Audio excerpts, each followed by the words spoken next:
আসসালামু আলাইকুম দর্শক, নূরস মামের আরও একটি নতুন ভিডিওতে আপনাদের সবাইকে আরও একবার স্বাগত জানাচ্ছি। আজকের আয়োজনে শেয়ার করব বাচ্চাদের জন্য খুবই পুষ্টিকর এবং মজাদার একটি খিচুড়ির রেসিপি। এইভাবে খিচুড়ি রান্না করে 7 মাস থেকে 4 বছর বয়সী বাচ্চাদেরকে সকাল, দুপুর অথবা রাতের প্রধান খাবার হিসেবে দিতে পারবেন। তবে আর কথা না বাড়িয়ে চলুন পুষ্টিকর এই রেসিপিটি দেখে নেওয়া যাক। খিচুড়ি রান্নার জন্য প্রথমেই আমি নিয়ে নিচ্ছি 2 টেবিল চামচ পরিমাণ রেগুলার ভাতের চাল।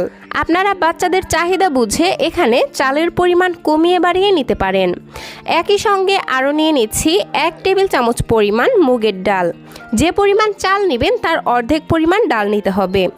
এখন বিশুদ্ধ খাবার পানি দিয়ে 4 থেকে 5 বার পানি চেঞ্জ করে চাল ডালগুলোকে খুব ভালোভাবে ধুয়ে নিব। এই তো খুব ভালোভাবে ধুয়ে নিয়েছি। আপনাদের হাতে সময় থাকলে এই পর্যায়ে চাল ডালগুলোকে আধা ঘন্টার জন্য পানি দিয়ে ভিজিয়ে রাখতে পারেন। এতে করে এই চাল এবং ডালগুলো সেদ্ধ হতে সময় কম লাগবে। তো আমি চাল ডালগুলোকে একটা সাইডে রেখে দিলাম। আর এখানে নিয়ে নিয়েছি কিছু সবজি হিসেবে নিয়েছি এতটুকু পরিমাণে গাজর এবং এতটুকু পরিমাণে গোল আলু। আমি আলু এবং গাজরটাকে এইভাবে ছোট ছোট টুকরা করে কেটে নিয়েছি। এখন এগুলোকেও সাইডে রেখে যে প্যানে রান্না করব সেই প্যান নিয়ে নিচ্ছি। এই প্যানের মধ্যে ধুয়ে রাখা চাল এবং ডালগুলো দিয়ে দিলাম।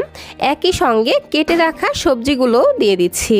এখন মশলা হিসেবে দিয়ে দিচ্ছি 1 চামচের 4 ভাগের 1 ভাগ হলুদের গুঁড়া, 4 ভাগের 1 ভাগ লবণ এবং 4 ভাগের 1 ভাগ আদা রসুন বাটা। আর দিয়ে দিয়েছি 1 টেবিল চামচ পরিমাণ রান্নার তেল। এখানে তেলের পরিবর্তে ঘি বা বাটারও ব্যবহার করা যাবে।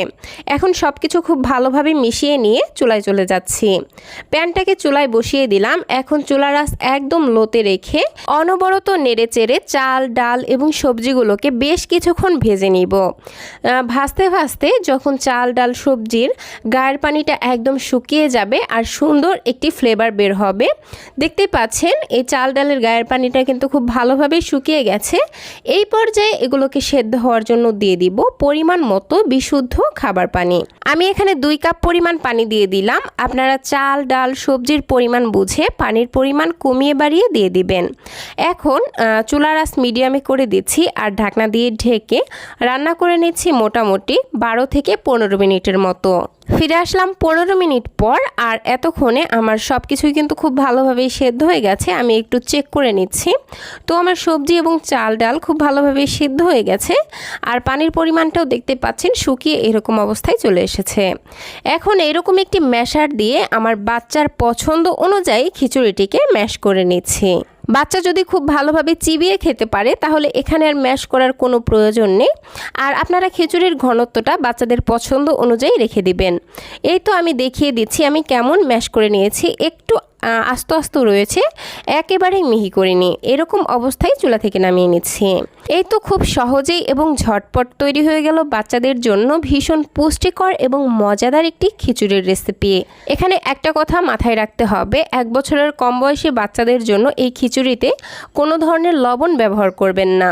আর এটা যেহেতু বাচ্চাদের খিচুড়ি তাই খুবই কম মশলায় রান্না করা হয়েছে। এটা কিন্তু বাচ্চাদের পেটে কোনো ধরনের সমস্যা করবে না আর বাচ্চারা খুব সহজেই এটা হজম করতে পারবে। তো দর্শক, এই ছিল আমার আজকের আয়োজন। আশা করছি আমার আজকের ভিডিওটি আপনাদের কাছে ভালো লেগেছে। ভিডিওটি যদি সামান্যতম ভালো লেগে থাকে তাহলে প্লিজ নিচে থাকা লাইক বাটনে একটি লাইক দিয়ে দিবেন এবং যাওয়ার আগে সুন্দর একটি কমেন্ট করে যাবেন। আপনার ঘরের ছোট্ট সোনামণিটির জন্য এরকম আরও নিত্য নতুন সহজ এবং পুষ্টিকর খাবারের রেসিপি পেতে প্লিজ আমার চ্যানেলটিকে সাবস্ক্রাইব করে পাশের ঘন্টাটি বাজিয়ে অলে সেট করে রাখবেন পরবর্তী ভিডিওর নোটিফিকেশন সবার আগে পাওয়ার জন্য।